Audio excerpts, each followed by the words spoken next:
Hello there, welcome back to my channel. My name is Louise and this is Louise's Lifestyle. Thank you for joining me.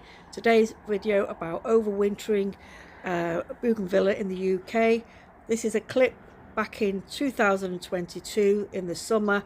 One of my Bangladeshi bougainvilleas was just starting to come into bloom, and you can see the lovely young flowers, a flame sort of red colour, very distinct. And just at the beginning I decided I should video it. This purple one had already finished flowering, and then my other Bangladeshi bougainvillea had finished flowering too.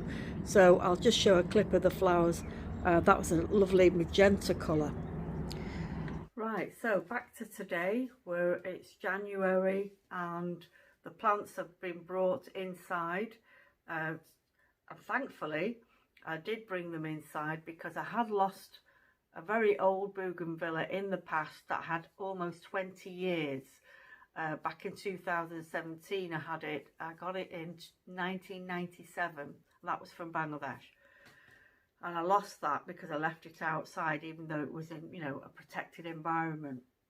So these plants, here's one of them. I've just watered and it's looking a bit limp. Definitely these cannot tolerate the cold, and certainly not temperatures going down to -8, which we've had this year. Well, sorry, not this year, December we had a period of over a week of temperatures dropping between -8 and -9. Now I live in Manchester in the UK, and my actual sort of gardening planting zone is I've put up the map here, and the areas that are showing in blue are where I live in Manchester, and it is actually zone 7. It varies, some places say it's zone 9, but it does get pretty cold here. Even though it might not snow, it's very wet in winter, and when we do get frost, obviously a lot of ice forms inside the pots of the plants, and that in turn damages the roots and kills them basically. So these cannot stay outside here in the zone that I live in Manchester. So I have them in pots. So I've got it in the pot here. You might think that's quite a small pot for quite a hefty size plant. I got this in 2018. My husband brought these back in November 2018, and in fact it was an air layer from I think it's his uncle's rooftop garden bougainvillea that he did an air layer, and it was about this size. So the trunk was quite, the stem there was quite hefty, had small roots on it, and all this has grown since then, and it seems to have grown in sort of a column type pattern, as opposed to the one that I've just shown you in the clip is this one. Oops, got it caught on my cardigan. They've got thorns on them, but they're not, sort of vicious thorns like you can get on, say, blackberry bushes, but there are thorns on them. This is the one that you've just seen in the video that had the flame orange colour blooms on it, and that flowered late in the summer. And this has got very wide branches, and it looks a bit sparse, but the leaves did drop. But all of these new leaves here have happened in the past month.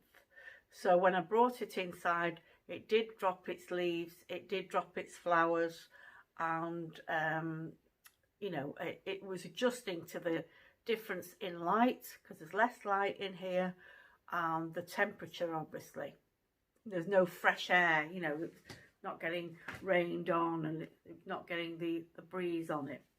So these two are my Bangladeshi bougainvilleas, and then I've got a smaller one that my husband bought last year from Tesco's, and and that the flowers on this are this colour actually. I don't know if you call that purple or magenta, and you might think it's dead, but it's dropped its leaves, but you can see all this is new. This is new growth coming back. So how do we keep the plants alive during the winter months? You do need to keep them in a frost-free environment, and you need to give them plenty of light. So a room, you know, whether it's a garage, I'm not sure whether a garage would be warm enough to keep these, because garages can get pretty cold. So I used to have my old bougainvillea. I used to keep that in my kitchen, and I had patio doors, and it would be right up against the patio doors. Now these, I keep them, this one is usually positioned over there in that corner, and I've got it on a little sort of stand, and it gets, so it's about 3 feet away from the window. It's not above a radiator, so it's not going to get crispy leaves, because it's, you know, the heat is too, you know, it's too dry basically. And so it's getting enough light there. This one, the other one is a little bit further back. So I have this one sort of probably about 4 feet away from the window. But again, getting the light from this window. And in the evening, when I switch on my grow lights, I'll just show you my grow lights. There's one of my grow lights there. So I've got 4 here. It does catch a bit of the grow light as well. I don't put it under the grow light. I have other plants that are underneath it, but it does catch a few of the rays from there. And so I think that does help. Now, how do you get them to flower is the tricky part. They don't always flower. You know, you can buy them from the shop and then they flower beautifully, and because they're already, you know, they've come straight from the greenhouse. And then the following year, you're disappointed because you've got leaves but no flowers. And what do I do to get mine to flower? Well, the flowers form on the new growth. So let's bring this in a bit closer. So if you want flowers, you want lots of flowers, you need multiple branches, because they will only flower on new growth. So you won't get flowers, say, you won't get flowers down here on the old growth. You'll get it at the end where the new growth has started. And to make the plant sort of have more flowers, you need more branches. And how do you get your plant to have more branches? Well, you need to prune them. And what you need to do is, you don't prune sort of in the middle of summer when you're expecting your flowers to form. You need to do that in winter. So now is the ideal time to do some pruning. So you've get your shears or your secateurs, wipe them off, because if you've been using them to prune other things, you don't want to pass on any diseases or germs, you know, bacteria, fungi, etc. that have formed on other plants. So give your secateurs a nice wipe down, and then so all I'm going to do is just clip off there. I'll clip off a little bit here. Not much. It's just to encourage more branching. Now, these parts here haven't formed any leaves, so I might just get rid of those. So these woody bits down there. And this one, it's looking a bit strange. You know, I've got these 2 nice branches, and this is not going anywhere. So I'm going to take that off. And in fact, I might try and root that as a cutting. So I'm not going to throw that away. And because that's live. This one is dead. So there's no green in there. So that can go in the bin. but this one has got green, you can see there. So I'm going to try and root that. And as well, there's this here. Let's get rid of that.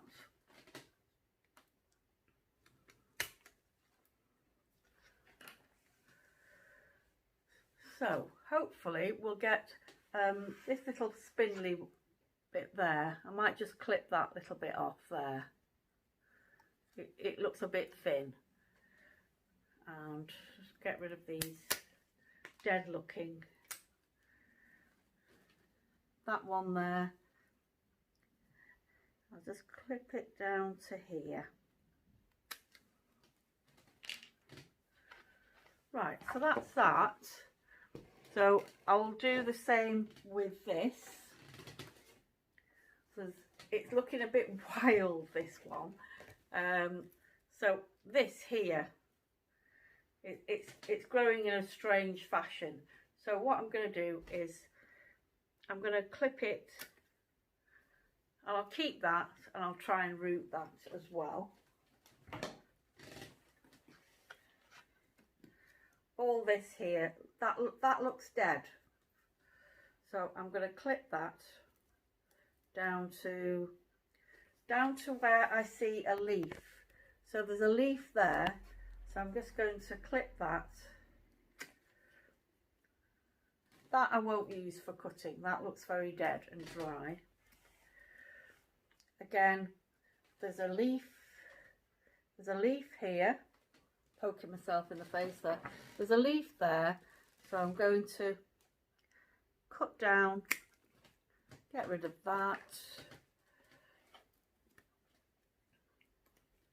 So what you want is, you want your branches sort of to go upwards basically. I don't want it to be too wide. So I'm going to trim off a little bit more.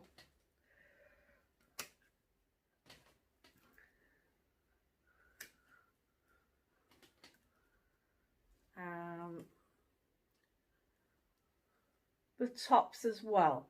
So the new growth is where you'll get the flowers. So the more branches you have, the more flowers you'll get.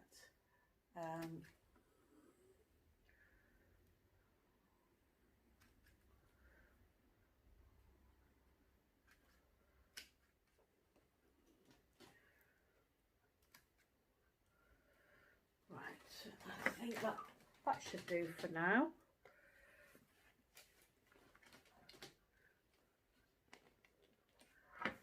Ideally, I prefer if this was to go up, you know, sort of straighter, and then sort of branch out into like a lollipop shape. But you know, I'll keep as many of the branches on. But as I say, the more branches you have, the more new shoots you'll have at the top, and that's where you'll get the flowers from. So that's the pruning done. So what kind of soil have I got them in? I've just got them in a standard potting compost, but I've used ericaceous because these plants like to have a bit more acidity in the soil. And I use this as well, after plants, and it's, you know, it's a bioactive plant feed. It's got the mycorrhizal fungi in it as well, so it encourages the roots to grow as well. So I like this. So it really helps these acidic loving plants. It encourages them to flower. Now if you can't get hold of that, and you're just using normal standard compost, what you can do is during the summer, when you're expecting your plants to bloom, is to feed them with Tomorite. Now Tomorite's not just for tomatoes. It's got potassium, it's got nitrogen in it, but it's got potassium, which is what these plants need to get the flowering started. So feed with tomato feed and you'll get plenty of blooms. Now I'll just show you the little Tesco one as well. I should have pruned that I'll give that a little bit of a prune while I'm at it. Just prune that back a little bit. Yeah, this hasn't grown that much. It was about this size when I got it, and again, the same conditions apply. Feeding with Tomerite, that will encourage the blooms. It doesn't have to be Tomerite, you can get anything that's got high potassium in it, and that will encourage the flowers to come. Now, excuse me, the pot size, you might be thinking, got a very small pot on there. The plant roots actually aren't very deep. It doesn't have, like roses, it doesn't have a big tap root. The roots are quite sort of fibrous. I don't know if you can see, but on the surface and through here, you can see the roots. They aren't thick. They do dry out a lot. So during the winter, allow the plant roots to dry out before you water. But I'll wait till this point where the leaves are quite droopy, so I know it's signalling me, you know, give me some water. But the pot becomes quite dry, and as I say, I'm using standard compost. A bit of perlite in there won't go amiss. What you don't want is them to be in soggy wet conditions. So if you're using a very heavy peaty type compost and it doesn't drain very well, the roots on this will rot and you won't get any flowers. You'll just get horrible, you know, yellowy leaves. So yeah, let the soil dry out in between waterings.